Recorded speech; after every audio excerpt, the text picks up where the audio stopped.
Dear students, स्वागत है आपका आपके अपने city Montessori school Siwan YouTube channel पर। और मैं अंकित आनंद आज आपको सेल से संबंधित कुछ टॉपिक्स पढ़ाने वाला हूं, जिसमें कि डिस्कवरी ऑफ सेल हो गया। इसके पहले का जो अपलोडेड वीडियो है वहां पर हमने आप सभी को सेल क्या है अर्थात सेल का इंट्रोडक्शन कराया था, और आज हम लोग सेल का खोज का चर्चा करने वाले हैं, सेल के डिस्कवरी का चर्चा करने वाले हैं। तो चलिए आज का वीडियो लेक्चर हम लोग स्टार्ट करते हैं और आज का टॉपिक हम लोग पढ़ते हैं। तो देखो, जब बात करें अगर हम लोग सेल के डिस्कवरी का, तो सेल जो है वो आपका एक अंग्रेज साइंटिस्ट जिनका नाम था रॉबर्ट हुक, उन्होंने डिस्कवर किया था। और कब किया था? तो 1665 में। उन साइंटिस्ट का आप लोग पिक्चर यहाँ पे देख सकते हो। हमने पिक्चर आप सभी के लिए प्रोवाइड करा दिया है ताकि आपको बेहतर समझ में आए और हमेशा के लिए याद हो जाए। तो ध्यान रखिएगा हमेशा कि सेल का खोज रॉबर्ट हुक ने किया था, 1665 में किया था। और देखो, उनसे संबंधित उस खोज से संबंधित कुछ फैक्ट्स हमें जो है याद रखने हैं कि रॉबर्ट हुक ने जब डिस्कवर किया था तो एक्चुअली उन्होंने क्या किया था कि एक पतला सा कॉर्क का स्लाइस ले करके और उसको उन्होंने एग्जामिन किया था। उसको जो है वो देख रहे थे अपने द्वारा बनाए गए माइक्रोस्कोप से। अब वो माइक्रोस्कोप कैसा था तो वो भी ध्यान दो। यहाँ पर आप लोग देख सकते हो माइक्रोस्कोप की। आज का जो माइक्रोस्कोप होता है, हमारे जो स्कूल में माइक्रोस्कोप है, तो उस माइक्रोस्कोप से कुछ हट करके ये दिख रहा है, काफी ये सिंपल दिख रहा है। तो बिल्कुल यही माइक्रोस्कोप था, वो सिंपल माइक्रोस्कोप जिसको हम लोग कह सकते हैं प्रिमिटिव माइक्रोस्कोप, यानी कि माइक्रोस्कोप के हिस्ट्री का शुरुआत ही है। ठीक है। तो ये चीजें आपको ध्यान रखना है कि एक प्रिमिटिव माइक्रोस्कोप का यूज करके उन्होंने, यानी कि रॉबर्ट हुक ने, एक थीन स्लाइस ऑफ कॉर्क को देखा। और जब उन्होंने देखा उसको, यानी कि कॉर्क को, तो उनको जो है उसके अंदर में क्या दिखाई दिया, तो उसमें उनको कई सारे छोटे छोटे कंपार्टमेंट के जैसे स्ट्रक्चर्स दिखाई दिए, जो कि बिल्कुल हनी कम के अंदर में जिस प्रकार का छोटे छोटे कमरे दिखाई देते हैं, स्ट्रक्चर्स दिखाई देते हैं, वैसा ही था।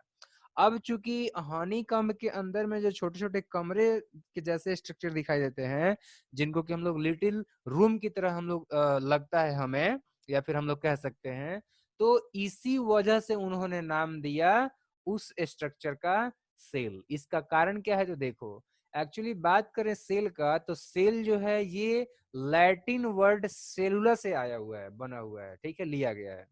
तो ये जो सेलुलर वर्ड है, लैटिन वर्ड, इसका अर्थ होता है ए स्मॉल, यानी कि लिटिल रूम, लिटिल कंपार्टमेंट। तो छोटा सा जो रूम है उसको लैटिन लैंग्वेज में बोलते हैं सेल, और सॉरी सेलुला, और उसी सेलुलर को हम लोग इंग्लिश में बोलते हैं सेल। चूंकि ये एक अंग्रेज साइंटिस्ट थे, इंग्लिश साइंटिस्ट थे, और इन्होंने देखा था कॉर्क के अंदर में छोटे छोटे कमरे के जैसे स्ट्रक्चर, लिटिल रूम के जैसा स्ट्रक्चर, तो जाहिर सी बात है कि वो अपने भाषा में उसको सेल बोलेंगे। और यही कारण था कि उन्होंने उन सभी छोटे छोटे कंपार्टमेंट लाइक स्ट्रक्चर्स को सेल नाम दिया। ठीक है, तो ये चीजें ध्यान रखिए।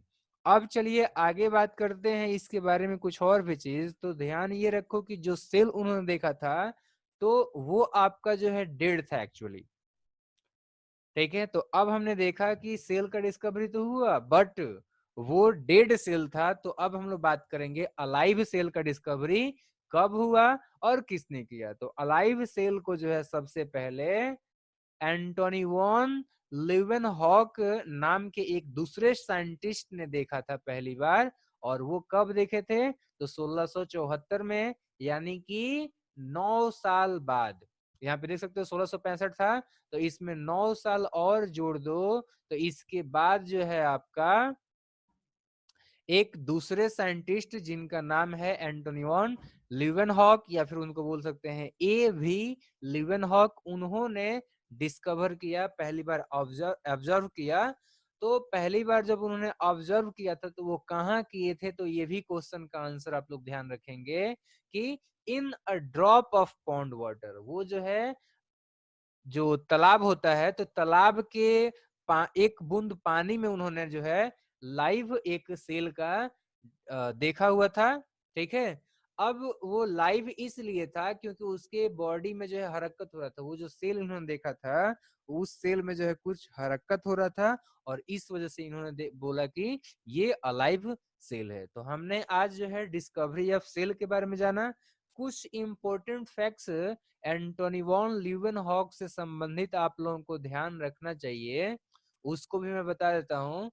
तो देखो, एंटोनी वॉन लीवेनहॉक जो है वो आपके सिर्फ और सिर्फ अलाइव सेल का ही डिस्कवरी नहीं, बल्कि इन्होंने स्पर्म का भी डिस्कवरी किया हुआ था।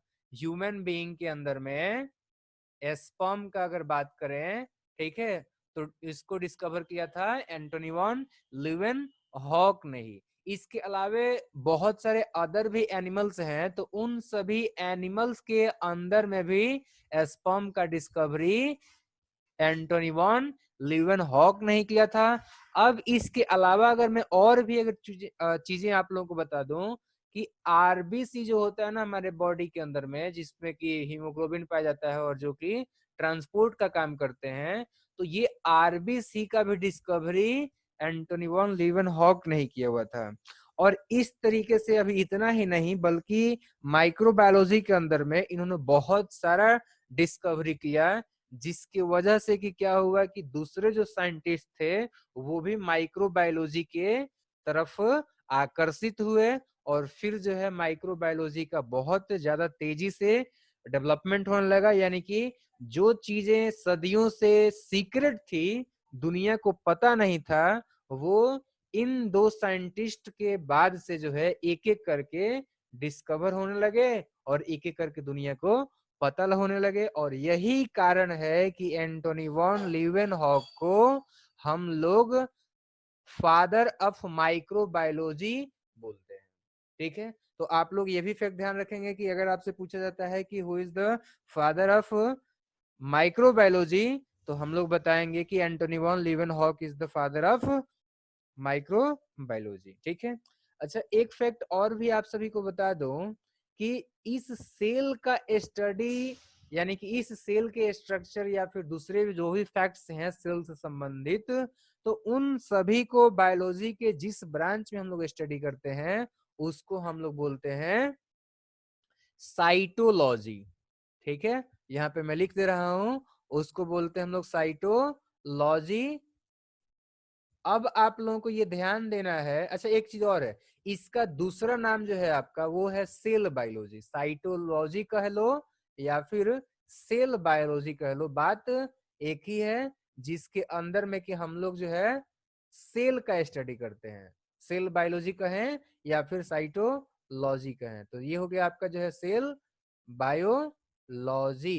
ठीक है, चलो, तो ये फैक्ट्स आप लोगों को ध्यान रखना है कि साइटोलॉजी क्या होता है और सेल बायोलॉजी क्या होता है। देखो यहाँ पे साइटो का अगर अर्थ देखें तो साइटो का अर्थ हो जाता है सेल, और लॉजी का मतलब स्टडी, यानी कि study of cell is called cytology.